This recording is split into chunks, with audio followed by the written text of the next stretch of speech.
The year was 1817. The place, a quiet village in Tennessee, USA, called Red River.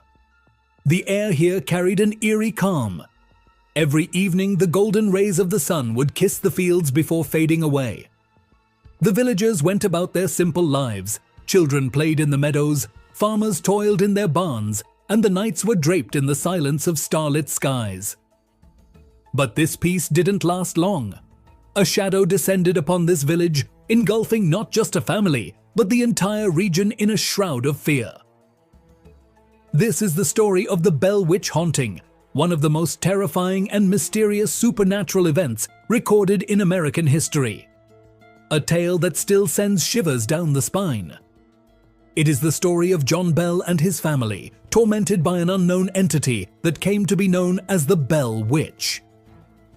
John Bell was a hard-working farmer. In this small Tennessee village, his family led a happy and ordinary life. His wife, Lucy Bell, was a kind and devout woman. They had 9 children, the youngest being their daughter Betsy Bell, known in the village for her innocence and beauty.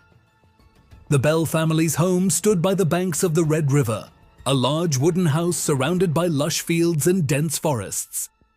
This home was their paradise, where they raised their children and cherished life's simple joys.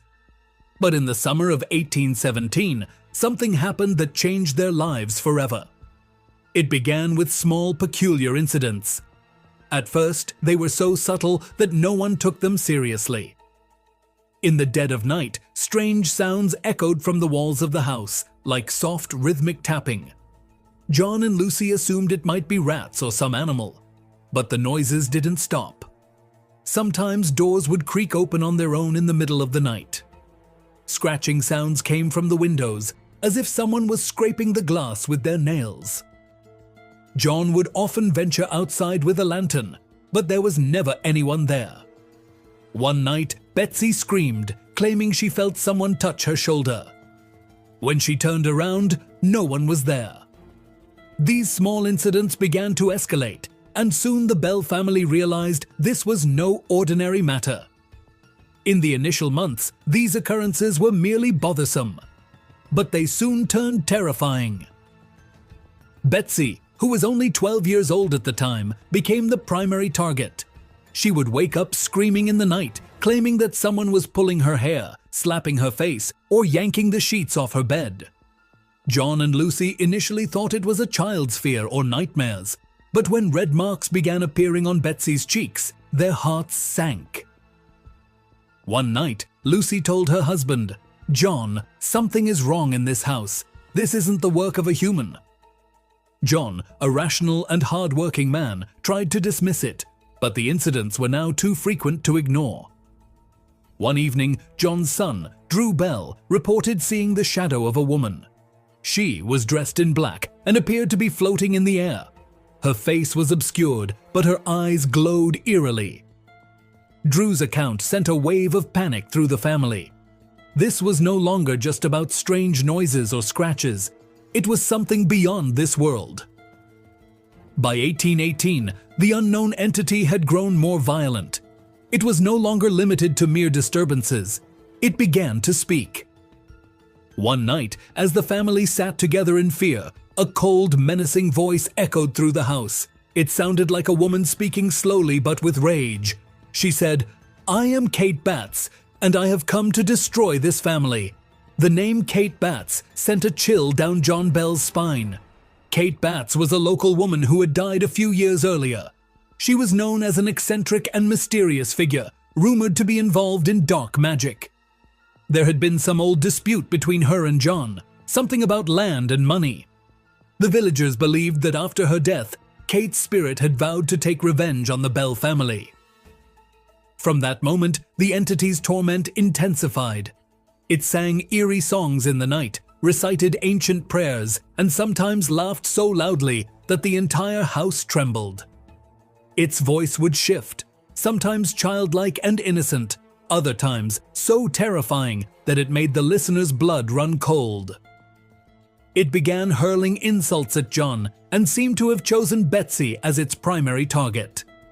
Betsy, once a cheerful and innocent girl, was now broken by the entity's relentless attacks. She couldn't sleep at night. She claimed that every night something choked her, pulled her hair, or threw her off the bed.